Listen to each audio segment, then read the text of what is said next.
Welcome, welcome, welcome, everyone, to Ascend's Fireside Chat series featuring Rachel Belkin. She is the head of sales at Mux. Rachel has a really unique and impressive resume, including serving in the Army, being a CIA spy, and now running head of sales at Mux, a fast-growing startup in Silicon Valley. I am really excited to hear from Rachel about her stories from being on the front line, her strategies to influence, and how she's navigated her non-traditional career. Hi, everyone. I'm Shivani Berry. I am the CEO and founder of Ascend. We offer an online leadership program to help women move into management. Our mission at Ascend is to elevate 10,000 women into leadership. It's a big way we're going to create the change that we need to see in today's workplaces. And we're doing it. We have graduates from the best companies, including Google, Salesforce, Mux, Peloton, and DoorDash. So much of the experience is curated by senior leaders who have been in our shoes. I really think we need to have more open and honest conversations around what it takes to be successful at work and to move into leadership and really get to the top. And that's why I am pumped to talk to Rachel today. Rachel, thank you so much for joining us. Thank you for having me. I'm really excited to be here. Same here. So Rachel and I are going to chat for about 30 minutes, and then we'll take questions from all of you. So throughout the conversation, you can add and upvote questions using the Q&A icon that's in the bottom right of your Zoom screen. And we want this to be fun and valuable for you. So if anything resonates, if you've had a similar experience, if you love something, throw it in the chat. And a reminder, please take a moment to change your settings to everyone instead of hosts and panelists so we can all see it. Well, Rachel, let's dive in. You have this incredibly fascinating and inspiring career journey. I can't do it justice. Can you please give us a brief overview of your journey? Sure. Thank you for that really kind introduction and description of my journey. It has definitely been both, like, I've said this a lot when I'm interviewing folks and I'm asking them what they want out of their career. If you had asked me 5, 10 years ago, 15 years ago, what I'd be doing today, I don't know that I even had the language to say what I'm doing today. And so, but I like that. I like that it's always changing. So the easy way to kind of break out my careers, there's 2 distinct parts. I spent 11 years in government service. I was an Army officer, which I'll explain in a minute, and then spent a lot of time at the federal level as an intelligence officer. And then I spent the last 7 years in tech SaaS sales. So like 2 big chapters. That first chapter really started with me needing a way to pay for college. If I'm being totally honest, I got into my dream school, and my dad at the time was really smart and did not allow me to go into crazy amounts of debt and said, you got to figure out a way to pay for it, or, you know, you can go to a wonderful in-state school option that was more affordable. And so, you know, in hindsight, I kind of wonder why I did this, given my trepidation, but I accepted an ROTC scholarship, which covered about 80% of the finances for college, and kicked me off into this journey of service that at the time at 17, to say I didn't want to do it would be the biggest understatement ever. And it turned out to be the best thing that happened to me. I absolutely loved it. And I spent 11 years in that role because of it. And so, you know, in that big chapter, 2 big parts of my career, I think worth highlighting. The first one was just jumping in as a really tactical intelligence officer in a strategic Army unit. A little bit of context. The intelligence world is broken up into about 15 or 16 different disciplines, like flavors of intelligence, if you will. We're all very familiar with the NSA, and they listen to things all the time. We call that SIGINT, signals intelligence. I, from the beginning, was a human intelligence officer. And by the name, that implies speaking to people in order to get information out of them. That can be in really conflict-laden, more direct ways, like battlefield interrogations. That's a big part of like intelligence collection in the military, all the way to clandestine or covert operations. And my career spanned both. So my first job was leading an interrogations unit and preparing to deploy. I spent the first 3 out of my 4 years deployed.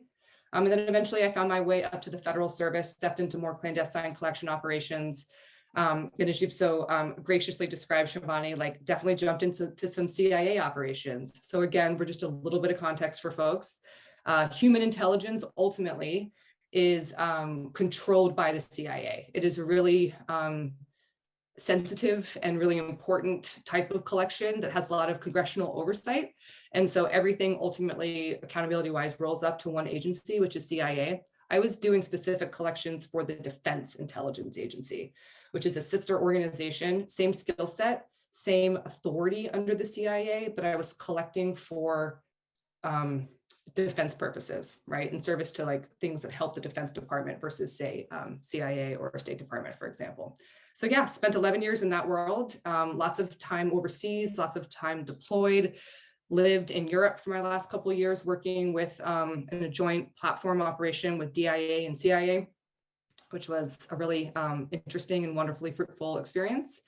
And then for reasons that both personal and professional, honestly, at the time, my husband and I was pregnant with kid number 3, and my husband was deployed, and I was running some operations across Europe and having to leave my kids at home with babysitters all the time. And I just kind of had this moment where we were like, you know what? I think it's time to kind of conclude this chapter.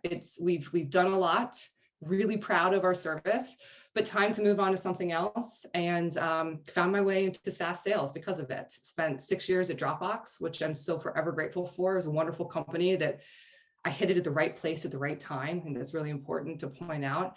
And it was a wonderful marriage. What I put into it, I got right back out. And I was able to step into sales leadership very quickly, build out a lot of really great teams, lead a lot of amazing folks, both at a local level and all the way up to running some global sales teams. And then last year I moved over to Mux, leading an amazing and growing sales team here in a totally different industry. But yeah, long story. 2 big chapters, government and SaaS sales, and a couple of really meaningful steps along the way. I love all of that. I'm so excited to dig into. I have so many questions. So let's actually start with your most recent chapter in sales. You know, Sure. You made a huge leap from military life to joining the tech sales world by convincing the head of sales at Dropbox to take a chance on you.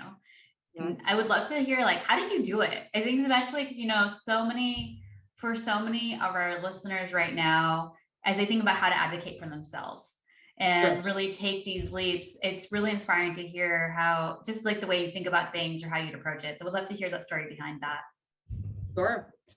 Yeah, it took me a while to actually realize that's what I needed to do. I think I didn't quite know. I certainly didn't know what I know now about what roles in the commercial sector would line up with my skill set. I think by like easy names, I was thinking maybe an operations role. I was even now in hindsight, it's probably pretty funny. I actually found my way into an interview cycle with Google for an HR role, which is a role I value immensely, but very much not me. I was kind of like stumbling around but I think I was willing to try anything. I was self-aware that I didn't know exactly the way to transition, but I believed in myself. And I thought, if I just get into the company, I'll figure it out. Get me into a good company, and then I'll listen and I'll learn and I'll navigate to the right role for me. I had a couple of friends along the way, particularly another veteran who had 2 years prior moved over to Facebook. Facebook has a wonderful veteran recruitment funnel set up. And she connected me to a recruiter who honestly just gave me the best piece of advice, which was read the job descriptions of the companies you might be interested in, and then tailor your resume to use that same language. That was a big aha moment for me. It was really hard sometimes to translate military speak onto a resume that like a tech person would understand. Like they're almost different languages. And so that was really helpful. And so through a few fits and starts and kind of advice along the way, I honed in on Dropbox because they were based in Austin. For personal reasons, we really wanted to be in Austin. And I reached out on LinkedIn, a great, fabulous platform for all things, including sales. And I like to say I sold my way into a sales job. And I think my message was something like, hi, I have extensive sales experience, just in a different industry. Please give me 20 minutes. I promise I won't waste your time. And to his credit, he gave me my 20 minutes. I also think, as all things in life, timing matters. At the time, unbeknownst to me, Dropbox was about to hire like 150 reps. They were on the precipice of this huge growth moment. And I think he was like, sure, let's hire some unique profile that doesn't quite match, but like, let's see if she's can string a sentence together smartly and like maybe kind of see if it would work. And And then the rest is history. I mean, I obviously said enough in the interview process to be given the shot, and that's all I needed. So I'm forever grateful for him. You know, really, he was kind of like, we'll give it a try. Why not? And sometimes that's all it takes. Yeah, that's like my favorite part of that story is like, just give it a try and let's just see what happens. I think so often we are scared of taking that leap because like, what if we get rejected, or what if it doesn't work out? Yeah. But usually the worst case scenario is not as bad as we think. It's true. And at that point, I'd been rejected like 10 or 15 times. So I was kind of like worn down, and just like, I had zero ego. I was just like, whatever can work. Let me just try it and see what happens. Yeah. And it changed your career, which is so amazing. Totally. Yeah. You know, I'd love to dive in more into some of your stories from your first chapter around military life. You were the first woman officer in your unit, which, you know, it's hard to get by in general, but I imagine also being like the only or the first women or underrepresented minority, like getting that respect, getting them to take you seriously. So what strategies did you use back then, or like do you use now, to help gain people's respect quickly when you are in the minority and to gain support for your ideas? Love that question. I'd say, you know, there's probably two questions in there on the like gaining respect on that one. I had a few things kind of going for me. One, I was 21, right? So I at least entered in with like fear. I was just like so scared about saying and doing the wrong thing. And that can be good and bad, obviously. But I went in eyes wide open and doing two things. One, controlling the things I could control. In the military, for very valuable reasons that might seem kind of odd in our world today, being physically fit is actually really, really important. There are like physical manifestations of competency that are really easy to control, assuming you're healthy and kind of in shape. And so I was joining a unit, and I wanted to make sure that like first impressions really matter. There's this expression in the military: show up in the right time, in the right uniform, and in the right place. And sometimes that's like a really good lesson in life. You know, be at the right time, show up prepared, and be ready to take on the day. Second, I've always been willing to ask for help. I might do it quietly, but I like instantly walk in and I start to eyeball who I think might be a smart person in the room, and also whose best interest it is to help me. And what I found in this instance was a peer. So I was a lieutenant, just joined the military, or just joined the unit, first female officer ever in the unit. There were female soldiers in the unit, which was helpful. So I could walk in, I saw people that looked like me, but I was certainly the first leader. And there was another lieutenant there who happened to be very experienced and very seasoned. And just the way this works, like I kind of suspected, like, he doesn't want me to look foolish and look incompetent, because it makes him look bad too, right? Like, we are kind of a team, whether we like it or not. And so I just have this pattern of pulling people aside and basically saying, like, I'm pretty quick. If I don't know how to do something, can I ask for your help? And then like, you help me figure it out. And so I didn't have the language for it then, but he was just an ally, and he was really helpful and had a vested interest in my success, because it meant the team and the unit were successful, right? It wasn't about me. It was about what I can do to allow this team to be safe and successful on deployment.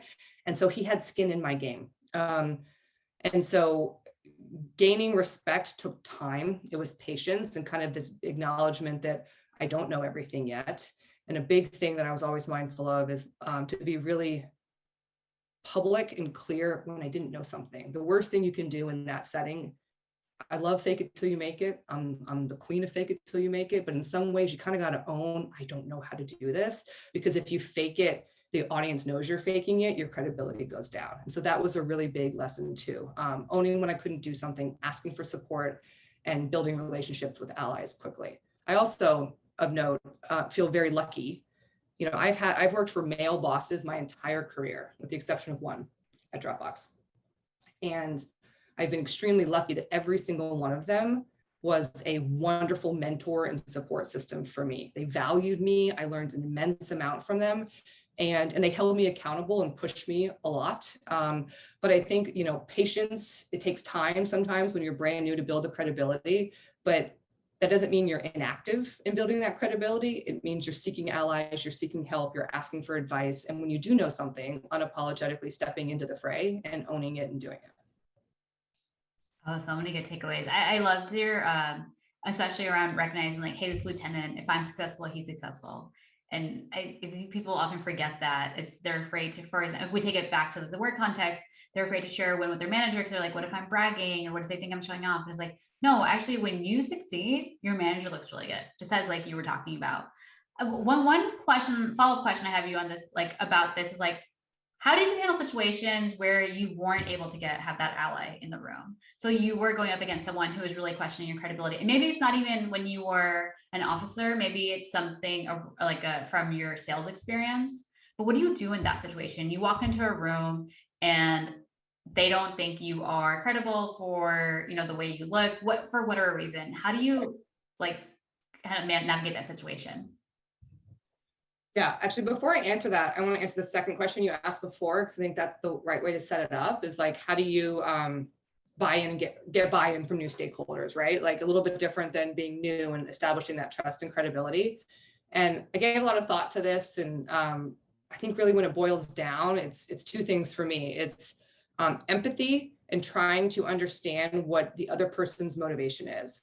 I built this skill as an intel officer. So much of what we do is truly trying to connect with this other person who is wildly different than you 99% of the time, different walk of life, different place in the world.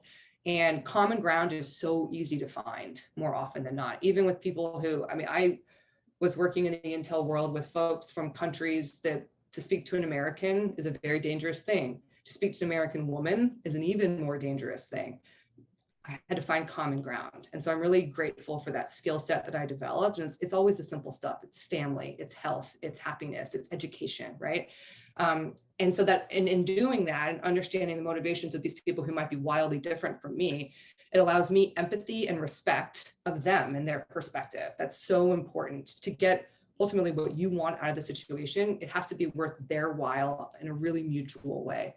And so coming in and like assessing the other individual in an attempt to have empathy and truly understand what motivates them in a way you can have mutual motivations. And the second piece is just being really direct. I think when you do the first, you establish trust and accountability and authenticity, and it gives you permission and space to be really, really direct. So when I now am in a situation where I'm struggling and the stakeholder is pushing back or is not necessarily, providing me that buy-in or respect, I kind of go back to those two influence pieces. I try to be as objective as possible. Let me take myself out of this. What could this person have going on? And even in the professional setting, what are they trying to achieve? Is what I'm trying to do counter to that? Do they feel it's a threat? Might it actually be a threat? Is it a threat that still moves the business in the right direction? Like all of these are valid, but really trying to assess that individual, their objectives, what they need to do, if those objectives are in line with the business, and what might be in the way, so that I can then come with empathy and try to find shared common ground and then be direct. Because in the end of the day, I found the best question to ask is, my coach and I always talk about this, like just different ways to challenge in a really constructive way. And it can be as simple as, what are your hesitations with this? If we moved forward, what would make you uncomfortable? And really in a respectful and empathetic way, make them give voice to their hesitation. So that way it does two things. It gives them permission to express how they're feeling, what their concerns are, and then it holds you accountable to address it or dismiss it if it needs to be dismissed. But I still come back, like influence is so important in what we do as leaders. And it's a balance. Sometimes you're more on the empathetic side, less on the direct. And sometimes it's the opposite. I love that. Those are such like practical questions, which feel like which are actually so easy to ask if you're just like mindful of that in the moment. And you're so right. It's such a nice way to uncover. It makes it like be direct, uncover, like remove any BS from the conversation and just understand like what's going on. Because then only then can you actually respond in that situation. Yeah, I think also, and I've had to evolve my own comfort in this one. For all of you sales professionals out there who may understand some sales methodology, I really love Sandler and the Sandler softening statement because it's such a great tool in your conversation kit bag to own the fact that like, I need to have a hard conversation with you and I don't really want to have it, but it has to happen. And so saying like, can I share something with you that might be a little difficult? Can I mine for conflict? may I be vulnerable? And I think it's taken me some time to feel confident in like showing concern or vulnerability actually moves the ball forward. It doesn't undermine you. And I think it's hard when you're younger in your career and you're trying to build credibility to then say something that might soften it a little bit. And so I understand that back and forth, but it actually, like, to say the thing that needs to be said and have the confidence to do it and wear it on your sleeve is ultimately authentic. And that's what people respond to. And it's kind of like, pardon the expression, it's no bullshit. Like, it just cuts to it. Like, you're not lying, you're not making anything up. And I think it's, men and women can and should do this. It's not just a trait for women to do, but I understand, like, I've struggled with this as well. You know, like, if I say that I need to be vulnerable, I use that word vulnerable, does that undermine me in some way? And it doesn't, but it's a constant coaching and check of myself even to do it. For sure. I think so often when I've had a really hard time with vulnerability for the longest time, and only I feel like in the past few years realized, like, oh, it actually makes me stronger as a leader. Like, when I post my mistakes or share my mistakes, people are like, oh, really? And they they trust me more. I'm like, oh, didn't expect that. Yeah. But you're right. It applies. It's gender neutral. Like, everyone needs to do it, and just kind of be mindful of how to do it. You know, I'm curious, like, when you shared some really great questions with us around, like, what are your hesitations, or like, what would be your concerns as we move forward? What do you do when you're working with a really difficult stakeholder who's not giving you a straight answer? Maybe they're like, you've asked a question, but they're just giving you, like, they're going in circles, or giving something that's like, you don't actually think it's true. They're not really telling you why they're not supporting your idea. How do you navigate that situation? Yeah, I mean, it's hard. Definitely it's hard. And I think it's hard in the moment because you might be a little frustrated and riled up. They might be a little frustrated and riled up. So I think two things. One, and I've learned this recently, Mux is pretty good at this, and it's forcing me to get better at it. And I've done this in some past lives when I'm coaching or providing difficult feedback to people. Sometimes people need to hear it in a different way. And so writing things down is like step number one. I think we live in this, and it's great. I always want to be face-to-face, right? Like, that is how I want to handle conflict face-to-face. I think that is the most intimate, trust establishing way to do it, but not everybody processes in the same time, and they need time and space. And so again, with that empathy piece, I'm like, all right, let me try this different way. Let me write it down. And it forces me, and I write thoughtfully, and I am brutal in my editing, like, all emotion out. Anything that could be non-fact-based, in the best interest for the company, strip it bare. And it will either render my argument weak. I will realize my argument is not as strong as I thought it was, and then give me an opportunity to strengthen it. Or it'll make me even more confident, like, this is indeed the right way to move forward. And then you share that, an earnest desire to get feedback and engagement. It allows the other person to execute on their timeline when they have time to process. That still might not solve all your problems. So much of influence too is like multifaceted. It is influencing everybody else around. In theory, like, if I'm the only person to benefit from this exchange I'm trying to get from this individual, maybe it's not that strategically important. Maybe it could be, it depends. But there should be other people who want to benefit too. And having similarly empathetic and candid conversations with everyone around the situation to both get buy-in and feedback and help, I think is really, really important. Influence, I say this, I believe, as leaders, you're a member of two teams, right? You're a member of the team you lead, and you're a member of the leadership team you sit on more often than not. And I think the team that you sit on is the most important, because in order to protect, enable, and empower your team, you have to be a respected and impactful leader of the cross-functional group above it, in order to make space for excellence to happen. And so that influence at that leadership team up there is so important. And like, one blocker shouldn't be an issue if you have the established trust and relationships and influence with everybody else. So then either the team rallies together in the right service to the business and what needs to happen, or they don't. And that's either because maybe it's not that important of an issue, or, unfortunately, you might have a little bit more of a climate challenge to navigate. But so in sum, writing things down is really helpful, both personally, helps you slow down and make sure you're getting it right, and allows the other person, again, space to navigate it in their own way. And then always be multifaceted. You want to have relationships brewing all the time with multiple stakeholders, because you never know when you're going to need to call in a favor. And same, like I love it when people call in favors for me. Like it's a two-way street. Yeah, I think that's so true. I think so often we tend to be really transactional than relational, and it's actually the race. It's like you said, it's multifaceted. It's actually very strategic around how you get influence, how you're able to influence, and it's ongoing. You have to cultivate relationships so that when it does come time to call on them, they don't feel like you're just using them. And yes, especially in, when you're up against a deadline, it's much easier to have that conversation. Yeah, I had a boss once who, and I always understood why he said this. People have different personalities, and he always, I think, incorrectly used the word political to mean, he's like, I'm just not that political. And what he meant is like, I'm not going to go like hobnob with people, Rachel. I'm not going to go like schmooze, like that's slimy and that's like schwarmy. And like, I don't want to do that. I just want to do my job. And I think so much, I had this aha moment in that phase of my career too, of like, my job is not anymore to be the straight A student and the top performer, right? Like my job is to create an environment where everybody else can be straight A students and top performers. And I can't do that alone. I have to do that with cross-functional buy-in. And that's what he would be calling like political. I would go to San Francisco when I was in the Austin Dropbox office every month if I could, because I'm meeting with the legal team, the product team, the finance team. I'm meeting with all the folks before I have to ask something of them.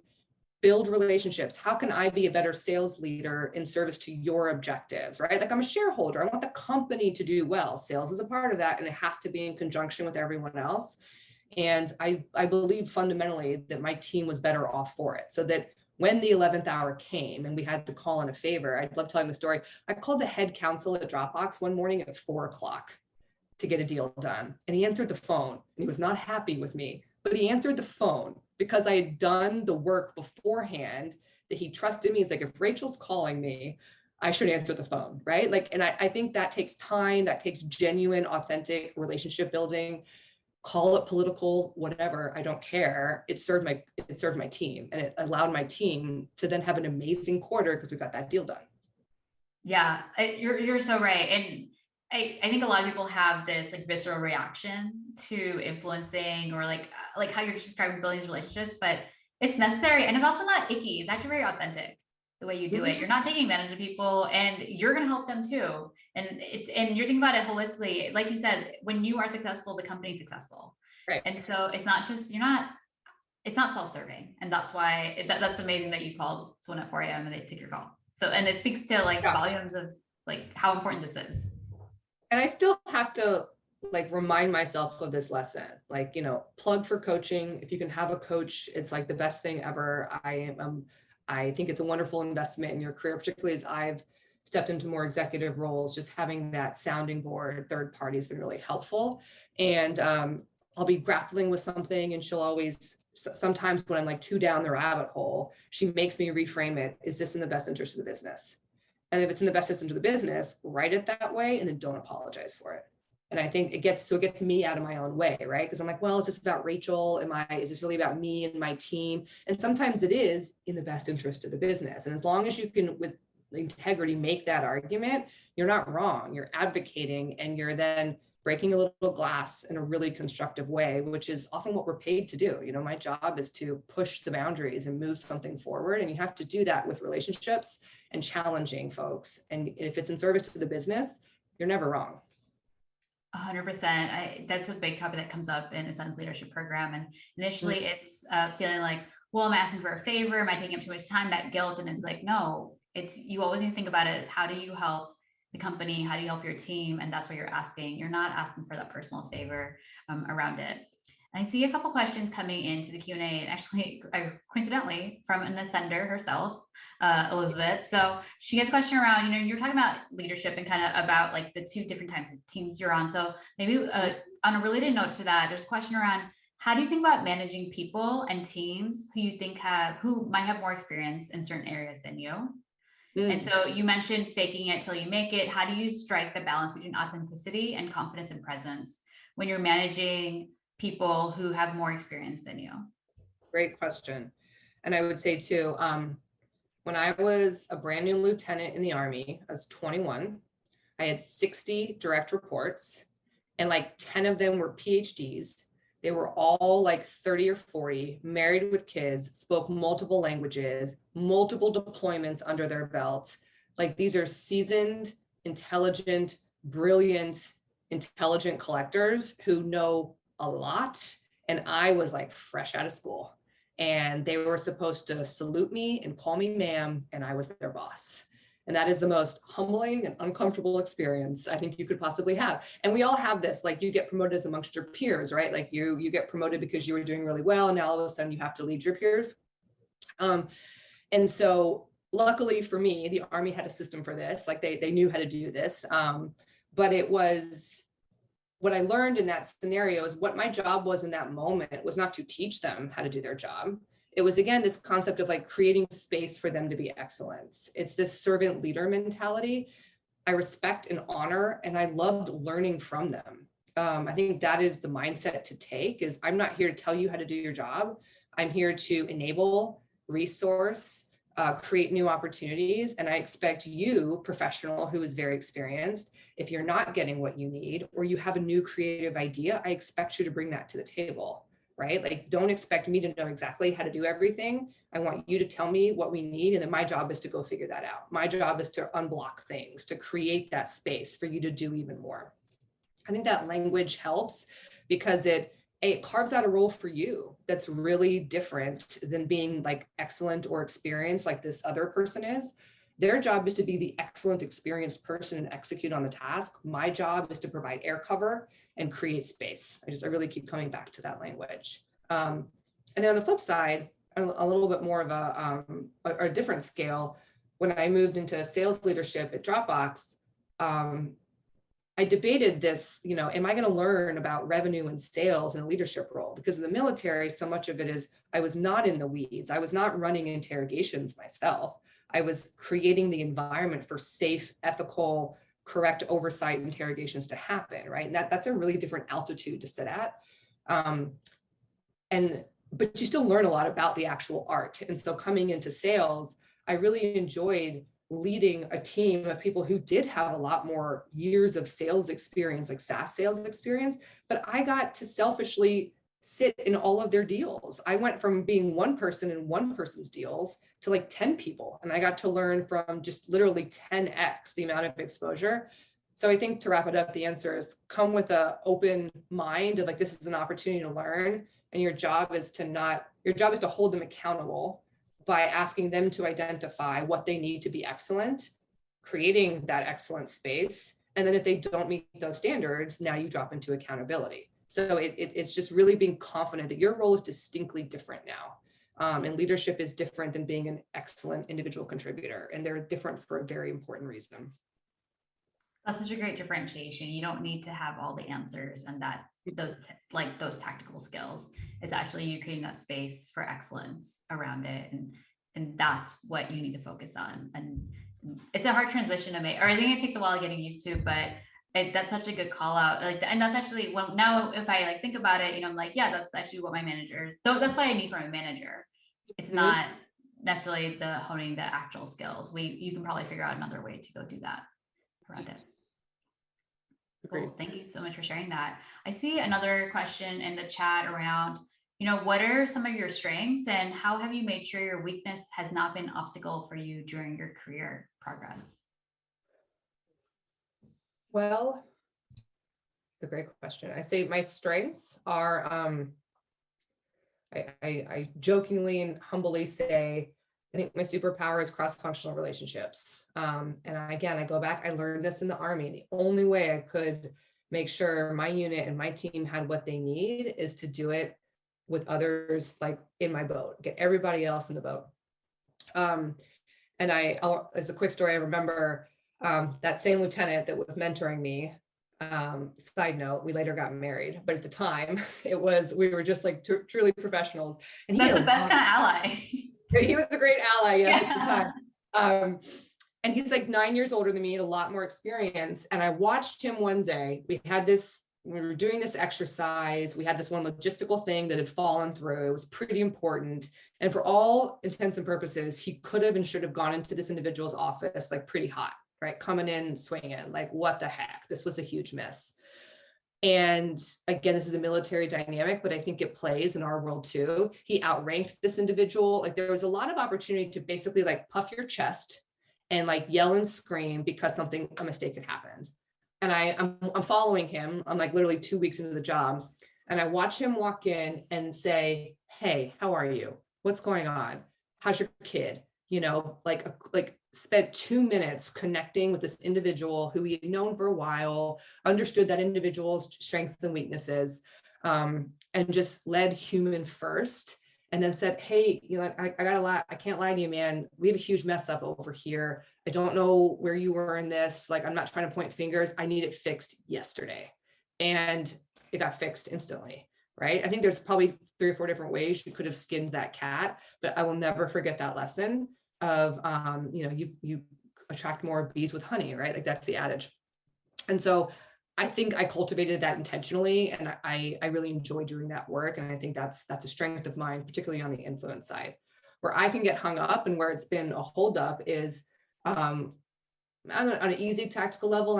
I can be very impatient, which is at my point in my career, like it used to be a gift, right? Because it meant I moved fast, I was urgent, I got things done.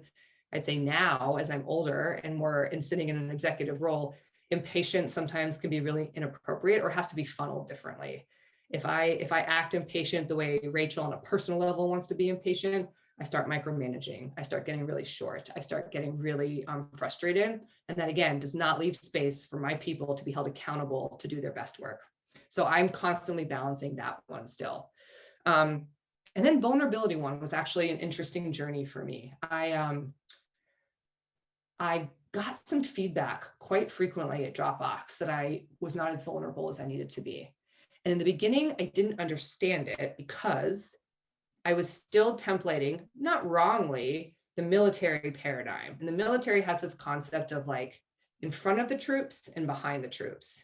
When you're in front of the troops, it's competence, strength, like you want to not seem weak, like literally there's people's lives at stake sometimes. It's truly about like assertive, strong leadership. But there's beautiful expectation that behind the scenes, when you're behind closed doors with your senior leaders who are still subordinate to you and saying, yes, ma'am, they are chewing you up and down if you messed up.